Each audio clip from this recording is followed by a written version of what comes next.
I used to walk straight, never look behind me. At the moment when I walk in the street, I hear a noise behind me, I turn around to look. Ehab El-Hilla has been hanging a Palestinian flag from his truck since the Israel-Gaza war began. But 3 months ago, the truck was set on fire in the middle of the night. He says his neighbour came running to tell him. Knocking the door on a doorbell. So I went to the window and had a look, and all I can see is the back of my truck is on fire. It was on top of the diesel tank, and it was very lucky because usually diesel heats up and explodes. It was very scary for my kids, especially because my kids were in the balcony looking, and it was very, very scary for them and for my wife. He says his neighbour saw a man yelling Islamophobic abuse shortly before the fire. He told me he saw a guy, he was swearing, I'm going to ban all the Muslims, I'm going to ban the Palestinians and all that, and he just took off. He ran off. Victoria Police says no one has been arrested and officers are yet to establish a motive.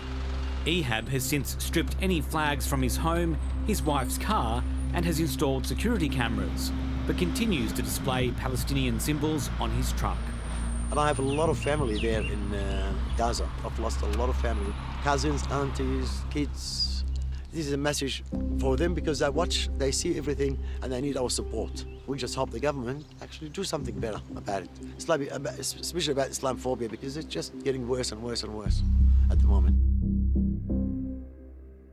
In the past 3 months, incidents have included a violent threat made against a Sydney mosque, 2 Muslim women assaulted at a Melbourne shopping centre in separate attacks, and a woman verbally abused while shopping at Kmart in Western Sydney.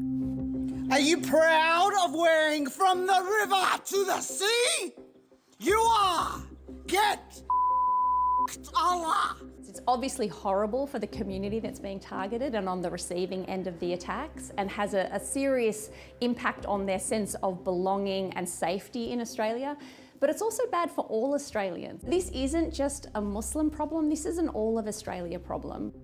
A new report into Islamophobia has found a steep rise in incidents between January 2023 and November last year.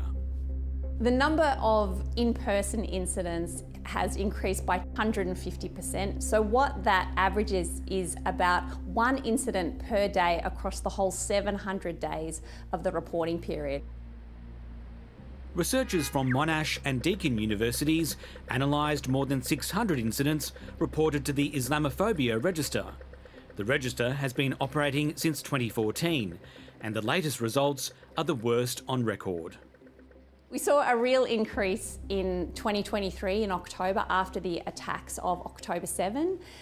We saw a real spike at that point. What we're seeing is an amplification of a problem that was already there. The report also found a substantial number of incidents involved the display of Palestinian symbols. What we often found was that the perpetrators were conflating anti-Muslim prejudice and anti-Palestinian hate. So, for example, one person said, I was waving a Palestinian flag and the person called me an effing Muslim C. So the perpetrators were often conflating the two as well, and it's for that reason that we included those reports in our report. Aboud Shawish was in Adelaide for a pro-Palestinian demonstration in July last year, when he and his friends were confronted in a hotel lift. We walked back to our hotel that we were staying at. We got to the lobby and there was a man there waiting for the lift. When the lift doors opened, he walked in. We started to walk in after him. And the 6 of us, we were all wearing keffiyehs, the Palestinian scarf. Calm down, calm down. One of them began filming what happened next. Get out the way. He just indiscriminately started hitting. There was 5 of us that were assaulted by him. Some of us were punched in the face. At one point he says that he's going to kill all of us. Kill everybody! Put him out! It just kind of went on for a bit like that until we managed to grab his hand, pull him out, and he fell to the floor and we were able to restrain him until the police arrived. 64-year-old Victorian Gary Wild was convicted of assault and fined more than $2,000. The report also found a spike in Islamophobia on X after big events like the stabbings at a Wakeley church and a Bondi shopping centre. What our research shows is domestic factors are at play and international factors are at play. And the online incidents were a mix of horrible messages posted on social media, private messages sent to people, abusive emails sent to people, awful comments left on social media posts, and some of them were quite threatening.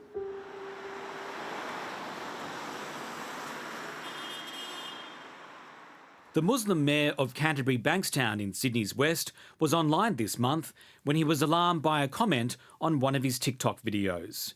He'd just happily posted about the opening of a new Islamic school. Fantastic to be here at the opening of Al Faisal College in Lakemba. Saw a comment on my social media, a couple of comments, but one of them was pretty worrying, saying kaboom with 3 bomb emojis. How serious do you think that threat was? Oh, you take all threats seriously. A threat is a threat, and we want to make sure we don't have another Christchurch. The mayor reported the comment to New South Wales Police. And credit to the police. They came in, we did a police statement, and they assured me that a full investigation is underway, and hopefully they will be able to get that person responsible. But when it comes to reporting incidents, researcher Susan Carlin found many Muslims have a low level of trust in police and other authorities to take action.